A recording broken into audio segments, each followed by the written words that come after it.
All right, new chapter. So chapter 23 is a continuation about the electric field. We are going to go over, in this video, we're going to go over the first couple sections of the chapter and the last couple sections of the chapter. Those cover basically the same or similar material. The chunk in the middle we'll cover in the next video on continuous charge distributions. So you can ignore like all of this stuff. All this scary stuff, actually, we're going to go over a couple times. So first, we're going to go over it by using Coulomb's law and then integrating to solve for those three equations. And then we're going to rederive them using Gauss's law, using symmetry. But in this video, you can just kind of ignore them. So really, we're just focusing more on this thing that we talked about last time, the electric field of a point charge. And by the way, I might sometimes call this Coulomb's law. Coulomb's law technically should just be the force, but a lot of people just refer to this as Coulomb's law as well, because they're basically saying almost the same information. So the electric field of a point charge, if this equation doesn't make sense to you, you might want to go over the previous reading video, the previous chapter. So this equation is describing the electric field contribution of a point charge. A point charge, whether positive or negative, will create an electric field everywhere in space. It has a contribution to the electric field everywhere in space. And it's depicted visually, like right here for a positive charge and separately here for a negative charge. So every point in space, there's an electric field that points either away or towards the point charge. R hat is the vector pointing away from the charge. And then in addition to that, if Q is negative, then that will reverse the direction away and make it point towards. But R hat is always away. And then this is our constant K, remember. Coulomb's constant is 1/4 pi epsilon. So this chapter, or this section at least, we're going to do a few things. One, we're just going to remind you about superposition, the fact that we can add various contributions to get the total electric field. So, you know, these two pictures are separate, these pictures of the electric field from the positive and negative charge. If we were to look at the effect of both of them together, really there would be a different picture. And actually, we're going to have a different depiction of that. But really, you have to add together both contributions. So like for this point in space, you have to do an electric field contribution that points away from the plus charge and also towards the negative charge. So the total electric field would be the vector sum of those two things and would point to the right, you know, along this axis of symmetry.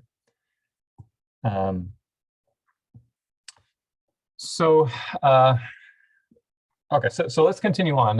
So the first part is introducing a couple things. So first, dipoles and the electric fields that they create. So we'll talk a little bit about that. We'll talk about electric field lines.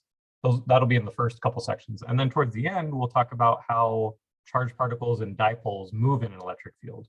So given some external electric field and you put a charge in there, how is it going to move around? So we'll talk about those things today and then go over this example problem. So again, the idea of superposition, you just add up all the contributions to the electric field from each point charge to get the total electric field. So last video, we were distinguishing between test charges and source charges. This is assuming everything is a source charge. Everything is a source charge.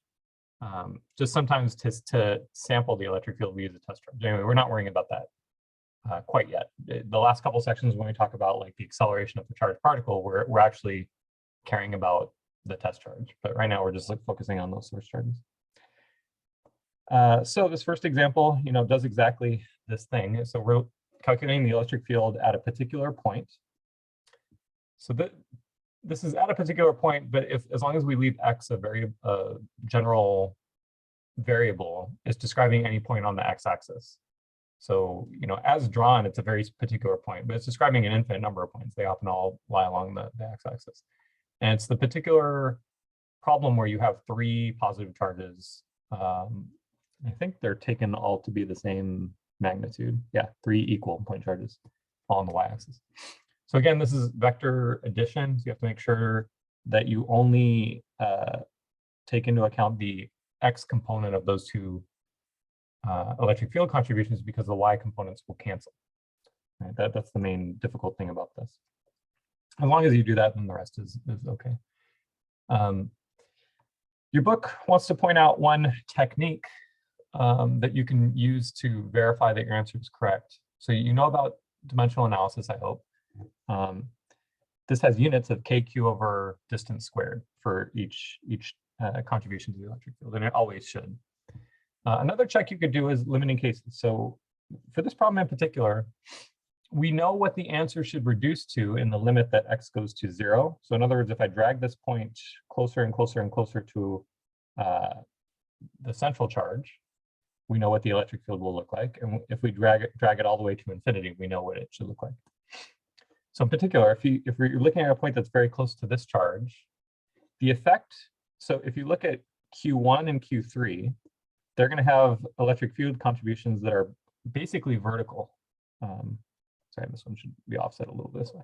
They're basically vertical, and the closer this point gets to x equals 0, they basically have no x component, and they're not contributing at all to the electric field. The electric field is dominated by just Q2, and the other two are don't affect it at all. So the answer should be kq over x squared in the limit x goes to 0. And now really this diverges, but what we're saying is that the effects of Q1 and Q3 just don't matter in that case. And then the answer, so by the way, this is the answer I'm talking about, in the limit that x goes to infinity, these three charges, as long as you're looking at distances that are much greater than the distance scale introduced in the problem D, as long as you're looking at very large distances and you take the limit that x goes to infinity, these three charges are basically like just a single charge 3q at the center. And really at the center or at the location Q1 or Q3 doesn't really matter because you're so far away that that's basically horizontal anyway. So your book is just double checking that those two things are true. They're looking at the limits x goes to 0 and x goes to infinity and making sure that we reproduce those cases. So it's a nice way of double checking that the answer makes sense. Shifting gears a little bit, your book introduces what a dipole is. So a dipole is well, I'm just going to reread the first sentence. Two equal but opposite charges separated by a small distance form an electric dipole. And the reason we're going to look at this in some detail is that a lot of times we don't see charges by themselves in nature. A lot of times they like to pair up with something else. And so we just see them in pairs just because a charge on its own, there's too much of an energy cost for that to happen. But we do see permanent dipole moments all the time. Like a water molecule has a dipole moment. The positive charges and the negative charges are displaced from one another overall in the molecule. So the dipole moment, so like this water molecule has a dipole moment that's pointing up. So we use the letter P in a vector. And it points from the negative charges to the positive charges. So if you have a simple dipole, like this right here, a negative charge and a positive charge, it's going to point from the negative charge to the positive charge. And the magnitude of the dipole moment is the magnitude of one of the charges. Remember, they're equal and opposite charges. So the magnitude of one of them times the distance separating the two. So that's the magnitude in the direction of the dipole moment. So this section is about, it's saying that, okay, given a dipole moment, what's the field that it creates? And in particular, it focuses on great distances away from the dipole. So like a water molecule, a lot of times we don't want to know the electric field right next to the water molecule. We want to know the electric field at a great distance. And your book drives two main results. One is the dipole. One is the electric field a great distance along the axis of the dipole. So notice how the y-axis is the axis of the dipole. So that is this right here, the electric field, as long as you're a great distance away from a dipole on the axis of the dipole. And then over here on the perpendicular axis, you get this result right here. There's two, so notice that there's two main differences between these two equations. One is the factor of 2 right here, as long as you're on the axis. And then for the perpendicular one, there's also a minus sign. So notice how, like right here, the electric field created by the dipole will point up. And it will even point up down here, but right here it'll point down. This is minus sign. Right. So the electric field on axis is in the same direction as the dipole moment. Notice how like the electric field vector is pointing in the same direction as the dipole moment vector. And then here it's the opposite direction. Okay, but remember this only works if you're a great distance away from the dipole, which you can see by looking at the limit here. And in particular, we're using the dipole, or sorry, the binomial series approximation. So we're using this fact, which we'll use often in this class. So 1 plus x to the a power is about equal to that if x is much, much less than 1 in absolute value. Okay, so more about dipoles later, but there's one other topic, and that is a different way of depicting what the electric field looks like. So we've talked about the electric field. So before we drew explicitly, we chose a couple points and just drew the electric field vector. Bigger electric field was a bigger vector. That's why they shrank in size as you got away from the point charge. More often, though, in this class, we're going to be using electric field lines. They're a little easier to deal with. So electric field lines, you want to pay close attention to these properties. Make sure you read over these properties. But you can kind of get the gist of it by looking at an example right here. So where those lines are close together, the electric field's really strong. And when they're far apart from each other, they're less strong. And they're pointing always in the direction of the electric field. And you can kind of guess, like right here, the electric field is going to be pointing this way. You can kind of imagine what's going on in between. So this doesn't mean that there's an electric field like here, but not here. There's an electric field everywhere. You can only just draw so many lines. So you pick some density of lines and then you stick with it, and then it's showing like the relative magnitude. So like right here, this region, it has a weaker electric field than this region, right? Just because the density of lines is weaker.